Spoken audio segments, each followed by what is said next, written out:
I'd like to address the annex of the latest helicopter dad to land on Sports Earth. LeBronzo Ball. I'm sorry. I meant LeVar James. Damn it. I meant to say LeBron Marinovich. Never mind. You get my point. LeBron James isn't the first, nor will he be the last sports dad to make himself the focus of his child's burgeoning athletic career. As money is poured into professional sports, so have the Marv Marinoviches and the LeVar Balls. Super dads anxious to groom their sons' skills and bask in the glory of their success. This weekend, new footage emerged of LeBron performing his super dad routine at LeBron Jr.'s AAU game. LeBron joined his son in the pregame layup line, executing an assortment of dunks. Once play got underway, LeBron celebrated wildly on the sideline and on the court. This is all pretty much standard operating procedure for LeBron at his son's games.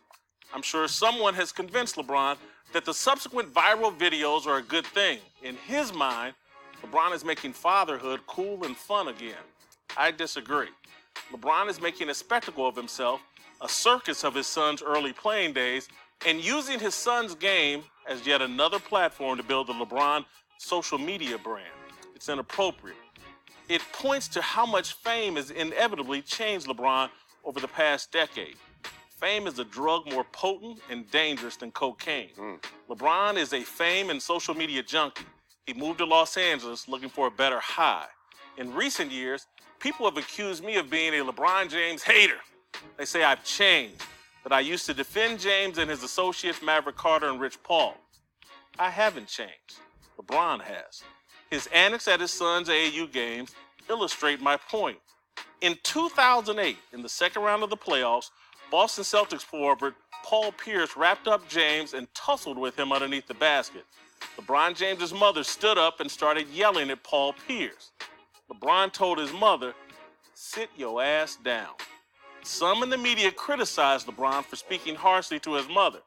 I defended LeBron.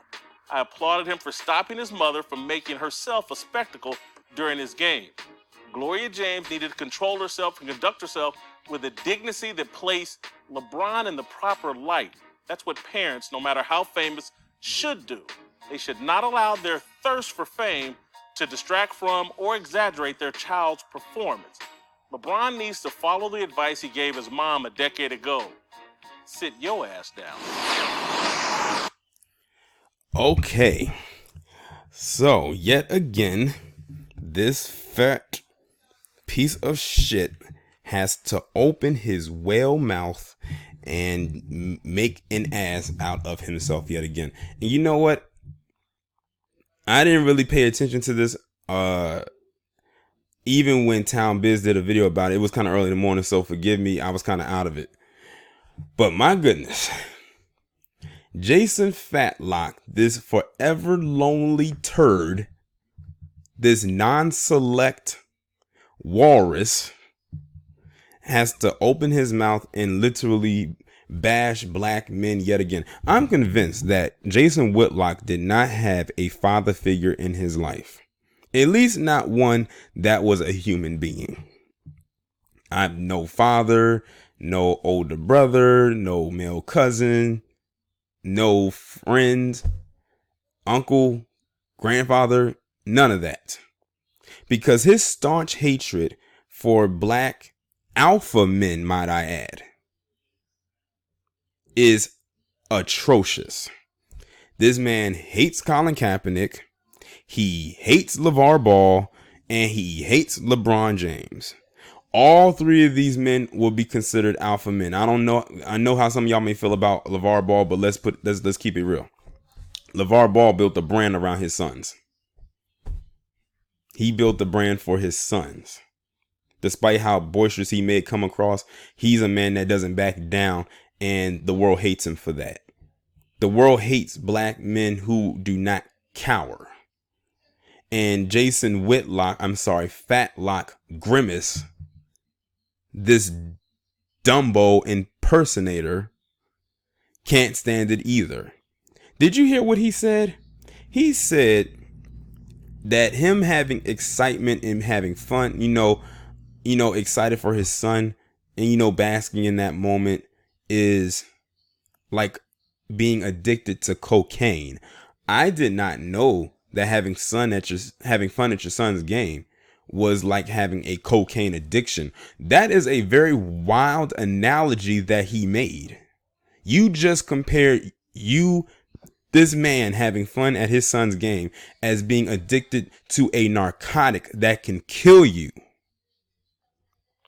And then he had to try to throw that pun in there with LeVar Ball. This man hates alpha black men because he knows that he could never measure up to that. Didn't Charlemagne a couple years ago tell you to stop talking until you've lost a significant amount of weight, yet he's still talking? The only weight that he's taken off is that little fedora on his head. He didn't have it on in the video clip that you heard. You just heard the audio. I know y'all see him wearing it right here. None of them hats fit. This man is funny looking. He is oddly shaped. He is built like every planet in the solar system. And he just loves to talk all this crap about black men. I'm like, where is this coming from? He doesn't go at anybody else but black men. He doesn't go at white men. He doesn't go at white women. He doesn't go at black women or anybody else. He just goes after black men. This individual right here is the equivalent of an Uncle Ruckus. He is every Uncle Ruckus, Sambo, tap dancer, corn chucking, butter biscuit eating, coon, all wrapped and rolled into one sloppy person. Every time I have to come on here and talk about Jason Whitlock, it's always about him talking about a black man. And he's almost as bad as some of those people that bash black men just because he does it from a position of where he's trying to sound analytical, but it comes off as cynical. He's not the one that's going to be loud and boisterous about it. He does it from a place of where he's trying to. It's almost like he's trying to put someone under a spell, like a little trance whenever he says this. So what? LeBron James is having fun at his son's game. He helped groom that boy. He earned the right to do so. We always talk about there's black fathers not around and black fathers aren't this and black fathers aren't that. But the minute we have black fathers doing for their sons, you have people like Jason Fatlock that has to open up his blowhole and talk all this crap. And like I said, he doesn't just do it to people like LeBron. And then he had to bring up the whole thing about his mother.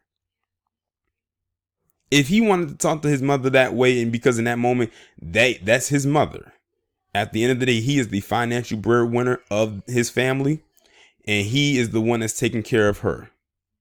You have no say-so in this. And I was listening to Town Biz, and he was saying when Jason Whitlock gets off work, and this is what he said, he gets in an Uber and he goes home and he stays home. Well, that doesn't surprise me because the only time you ever see him out is when he's on his platform talking shit. That's about it. He probably, whenever he goes out to eat, he probably doesn't go out to eat. He probably gets Uber Eats or any delivery service to come and get him his food. Like, this guy is one of the worst people, top 5 at least for me, in the world, not just in the establishment, but the planet Earth. Everything that spills out of his mouth is nothing but regurgitated vomit, especially when it comes to black men. He's worse than some of these black feminists. At least with them, I know what to expect. But this is the third black man that I've heard. I know it's probably been some more where he has come at black men in a way that is so petty. He came at Colin Kaepernick because of the whole kneeling thing. Okay, you had your fun, but he keeps talking about it, and I think he has some suppressed feelings about him. He comes at LeVar Ball for the same reason he comes at LeBron James, because they're good fathers involved with their sons' lives. He's just mad because he doesn't have that. He's jealous. He is the typical hater. That's his diagnosis. He is a hater. Always has been, always will be. Now, I've heard in the past when he first got started, he was never like this. But he does so much to kiss palm-colored behind that he will say and do anything to try and earn and be in their good graces. That's why I say when the Petty Pendergrass comes for him, that might come in the form of a live stream. That's one person I cannot wait to get their wake-up call. It would be so well deserved. That will be the day. We might have to throw a block party in that honor.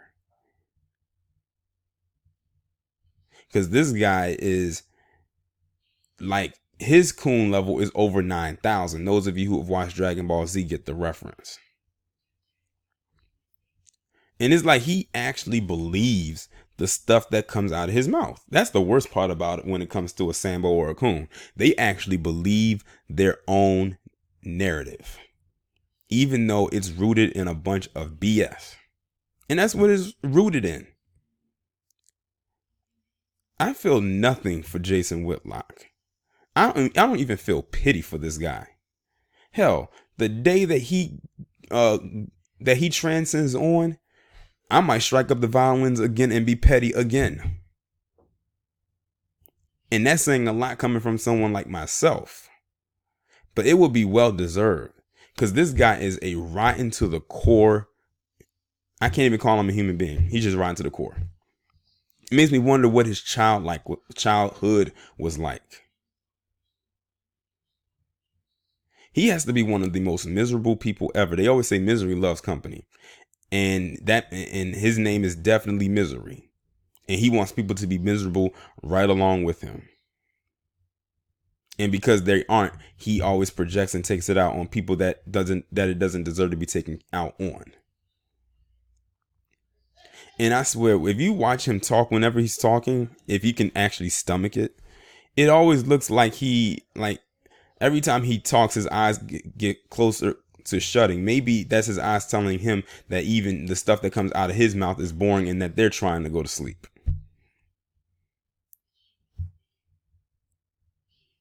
But yes, the final consensus is that Jason Whitlock, Fatlock, Grimace, the planets